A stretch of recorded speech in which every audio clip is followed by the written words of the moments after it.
Хәерле көн, Татарстан, хәерле көн, хөрмәтле телевизор караучылар. Бүген 9 гыйнвар дүшәмбе. Мин Эльза Әхмәтҗанова һәм тапшырыбызның иҗат төркеме безнең белән булган һәрбер тамашачыга атна дәвамына җитәрлек күтәренке кәеф, матур көн теләп калабыз. Яңа 2023 елда да очрашырга насыйп булды. Безне карап барган даими тамашачыларыбызга иң изге теләкләребезне җиткереп, үзебезнең чиратта матур тапшырулар, күңелле очрашулар белән шатландырып торырбыз дип ышанасы килә. Инде бүгенге көннең тарихка кереп калган кайбер вакыйгаларына күчик. 9 гыйнварда халыкара хореограф көнен билгеләп үтәләр. Хореограф айрым башкаручы яки төркемгә бию кую белән шөгыльләнә. Гади тел белән әйткәндә, биюче өчен ул асылда тренер булып тора. Театр әһелләре вәкилләрен берләштерүче оешма буларак Россия театр әһелләре берлеге тарихы 1877 елның 9 гыйнварында башлана. Ул вакытта артистларның үзара ярдәмләшү җәмгыятенә нигез салына. Артистларга аларның әсәрләрен халык алдында тарату һәм аларның сәләтләрен камилләштерү өчен зур уңайлыклар тудыру максат итеп куела. Алдан әйткәнчә, бүген бию куючылар, хореографлар көне. Фридрих Ницше бер генә тапкыр биелмәгән һәр көнне югалтылган дип санарга тиешбез дип әйтеп калдырган. 2018 елда Камал театрында Бию пәри спектакльнең премьерасы була. Биюдән башка тормышын күз алдына да китерә алмый торган Сәйяр Рәмиев тарихы тамашачылар тарафыннан иң яратып карый торган спектакльләрнең берсенә әйләнә. Театр сәхнәсендә хореография нинди роль уйный? Бу турыда без студиябызның кунаклары белән сөйләшербез. Хәерле көн, исәнмесез? Илдус Артур. Хәерле көн. Хәерле көн. Иң беренче сезне әлбәттә инде яңа белән котлыйсым килә. Рәхмәт. Киләсе еллар матур булсын, күп кенә уңышлы премьераларыгыз булсын, матур рольләр белән тамашачыларны шатландырып торырга язсын. Амин, шулай булсын. Сезнең дә яңа еллар белән исәнлек, саулык сезгә. Бик рәхмәт. Спектакль Бию пәрие ни өчен инде ничә еллар буе тамашачылар тарафыннан иң яратып карала торган спектакль дип уйлыйсыз? Нишен куелышы белән булган? Ну, кемнәр уйный бит әле? Юк, бу спектакль махсус минем юбилейга багышланган иде. Аны Илгиз Зәйниев заманында әле. Алардан Илгиз абый менә шуңа кадәр күп биюләр бар. Әйдәгез бер нәрсә уйлап чыгарга әле дип, ул инде күптән әйткән иде. Һәм шушы минем юбилей уңае белән ул сюжет уйлап чыгарды. Һәм без аны 17 елда, 27 майда минем 50 яшьлек юбилейга бер актлык моноспектакль кебек куйган идек. Анда кына биюләр дә булды. Махсус шул юбилей өчен өйрәнгән. Һәм инде бу тамашачыга бик ошады дип ышанам. Һәм шуннан соң 18 елның 22 декабрендә безнең татар театрының көнендә тулысынча 2 актлык спектакль мюзикл дип театрга була инде. Шул спектакль барып чыкты. Төрледән төрле биюләр анда, шулай бит заманча биюләр бар, танкылар бар анда, күмәк биюләр, стилизацияләштерелгән татар биюләре. Менә ничек биюләрне сайлап алдылар? Тамашачы яраклашырга тырышканнар микән шушы спектакльнең режиссерлары һәм авторлары, әллә инде үзегезнең мөмкинлекләрдән чыгарга тырыштыгызмы? Ничек булды бу? Монда инде ул биюләргә килгәндә, мәсәлән, безнең Ләйсән Файзуллин белән әни белән һәм бала биюе, ул инде аның тарихы башланды инде 2013 елда. Ул бию беренче тапкыр без биедек Марсель Сәлимҗанов кичәсендә. Һәм шул ул бер көндә биедек һәм онытылды ул. Аннары ул биюне без тагын биедек, белмим, хәтерләмим, 15-16 елда Аяз Гыйләҗев кичәсендә биегән идек, тагын бер тапкыр шулай ук онытылды. Һәм инде менә шушы пьеса чыккач, Илгиз абый язгач, мен мәсәлән ул миңа җибәргән иде шул пьесаны, мен укып чыгалы. Беренче тапкыр танышкач шул пьеса белән карыйм, монда әни белән һәм бала биюе бар. Ул уже инде аны язып куйган иде, әйтәм. Димәк, буны искә төшерәсе бар икән әле. Аны без әле, димәк, онытылмаган, без моны әле биешәкбез дип, һаман да шуның өчен махсус шул бию өчен махсус җырда биюдә бит шул кадәр тирән мәгънә, менә әле генә сез әйтеп киткән шушы биюдә тетрәндергеч, Аны елап карап утыралар миңа калса. Әлбәттә, инде ул аның шул 4 минутта кешенең ничек тууы һәм кешенең гомумән бөтен тормышы 4 минутта күрсәтелә. Минемчә инде әлбәттә бик күп менә үземнең танышларым булган, туганнар булган, алар күбесе әйтә менә шушы бию аларны тетрәндерә, елата инде әлбәттә инде. Бу иң беренче аның тарихы нәрсәдә иде? Аны әниләр һәм бәбиләр спектакленә шул кичәгә әзерләнгән Сәлимәнең иҗаты булды. Сәлимә буйны сезнең тормыш иптәшегез, театрның хореографы, биюләр кую остасы. Шулай да һәм шуны әйтәсе килә, шулай күмәк бию степ ул 110 еллыкка эшләнгән иде. Әйтәм бит менә монда кайбер биюләр, электән килгән биюләр менә шул степ әни килдедән шу бию, калганнары яңа биюләр бар. Калганнары әлбәттә махсус. Чөнки ул менә Илгиздә әйткәне, әйдә нишләп менә шундый әйбәт биюләрне булатырып, нишләп аларны списывать итеп торган инде. Әйдәгез калсын дип, шуңа тырышларда бик әйбәт булды. Юкка бармасын дип инде без аларны шул спектакльдә кулландык. Тагын бер биюне әйтеп китәсебез килә, бу танго. Искиткеч матур, матур хәрәкәтләр белән эшләнгән. Шулай ук тамашачы миңа калса, менә Микибан китеп карап утыра инде аны. Сәлимә куйды бу биюне, шулай бит? Аны куйды. Нәрсә дип әйтим, монда инде артист Ләйсән Рахимова, минем партнерша, ул бик шәп партнерша булып чыкты бу спектакльдә, шуны хәбәр тегәне без яратып уйныйбыз. Һәм аңа рәхмәт, һәм барлык артистларга да рәхмәт әйтәсем килә, чөнки монда бу бит инде юбилейга эшләнгән әйбер, аның хәбәр ничек дип әйтеп бик җиңел булып чыкты ул. Һәм монда һәрбер артист шуның хәдәртеге үзе бирелеп уйный. Ләззәт ала. Ләззәт ала дигәндәй, уларны уйнаучы безнең артистларыбыз минем буындагылар.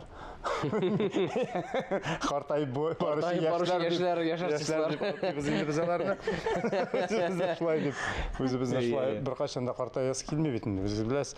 Шулай да менә ул сәхнә, ул картларны уйнаучы сәхнәләр, ул уррага барганда, анда шаккаталар халык тәгәре үзләре дә биеп утыралар менә аларның уйнауларына карап. Без анда безнең бары беренче бию джаз-фанк дип атала инде ул.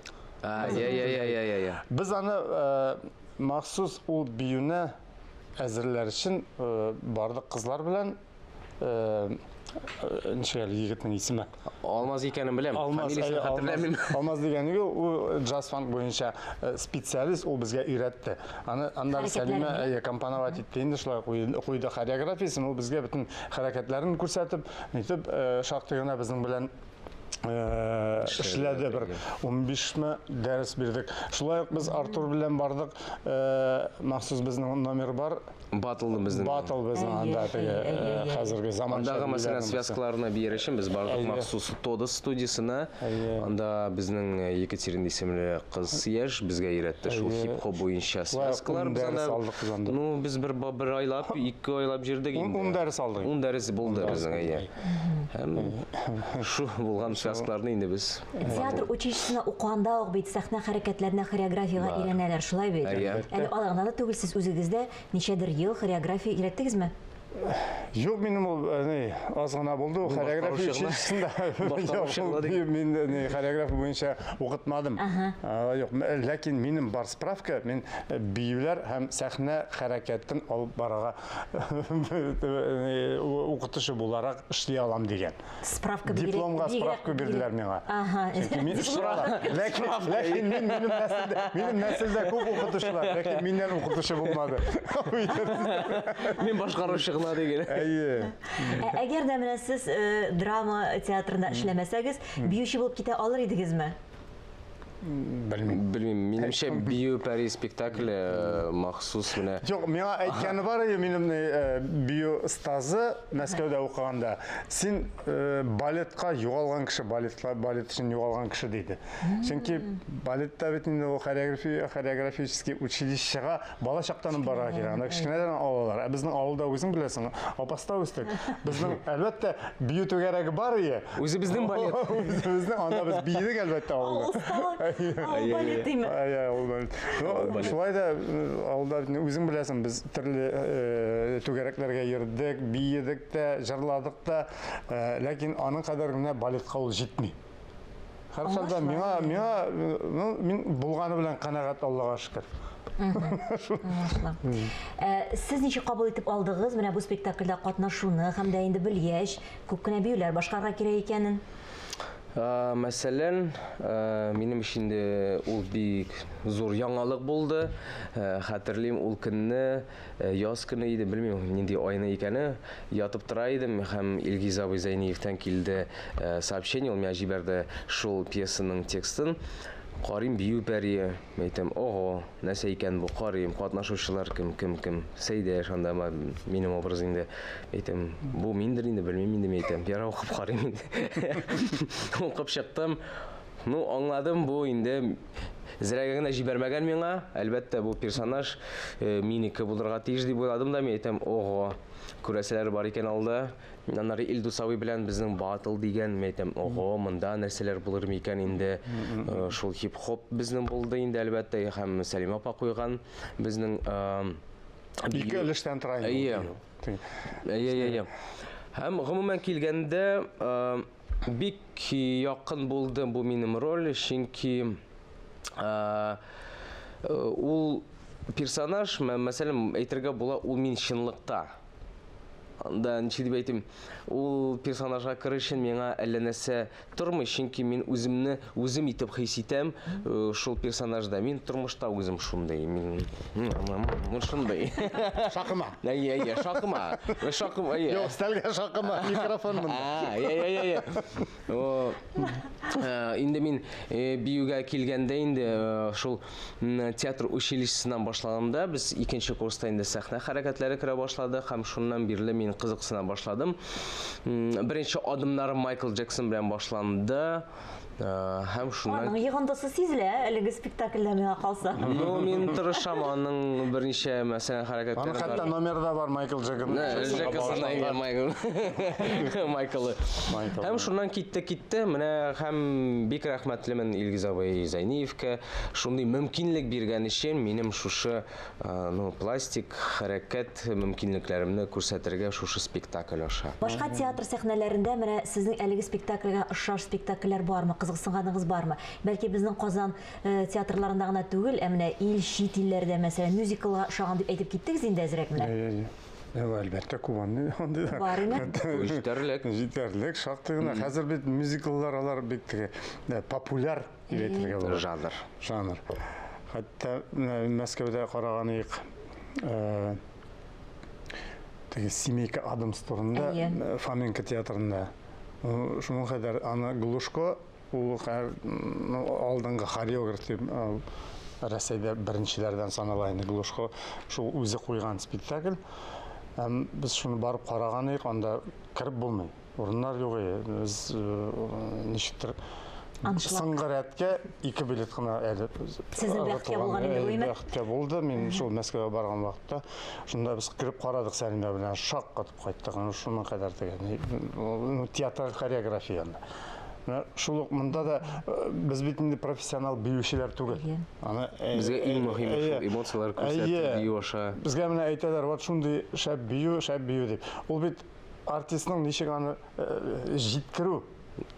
Тамашачыга. Чөнки профессионал яктан сез карагыз, безнең анышым бар ансамбль, төрле бию коллективлары. Аларның бөтенләй профессионал биючеләр.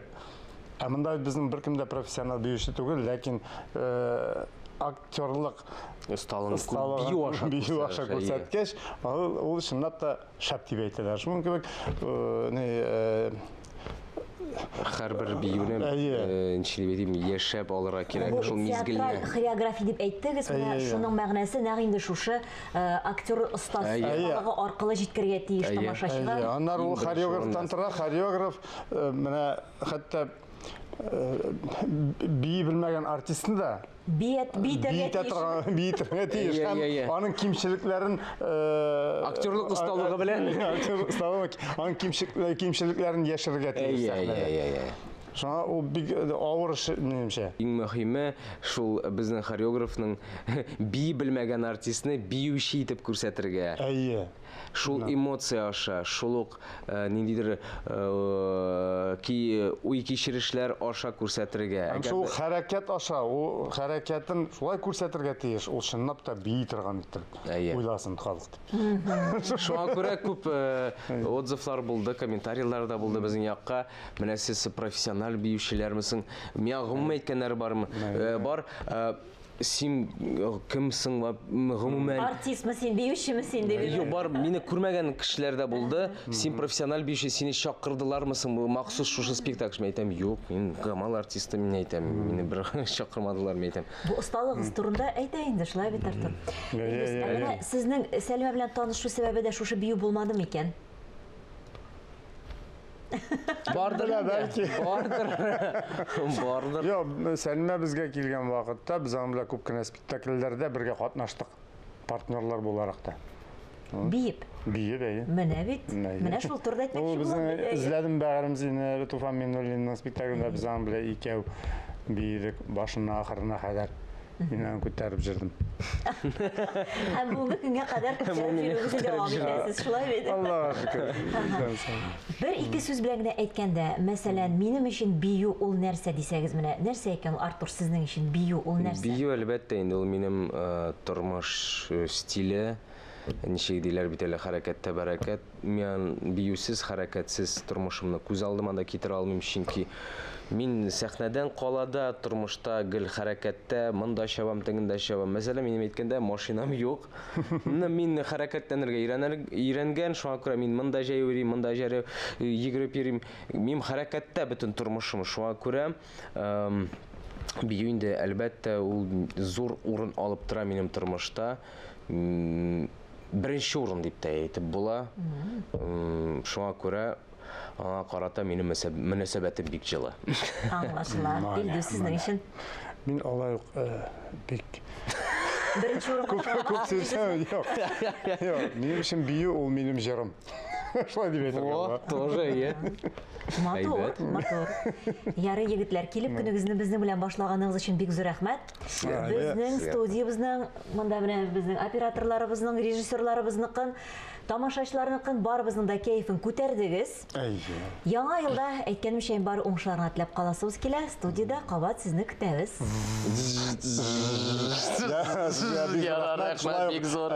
Бүгенге сез хореографлар көне белән барлык бөтен хореографларны котлыйбыз. Исән сау булыгыз. Һәр вакыт хәрәкәттә бәрәкәт булсын. Биегез. Яңа еллар белән. Яңа еллар белән. Уңышлы матур көннәр теләп саубуллашабыз.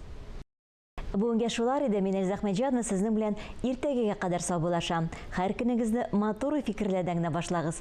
Исән, имин булыгыз.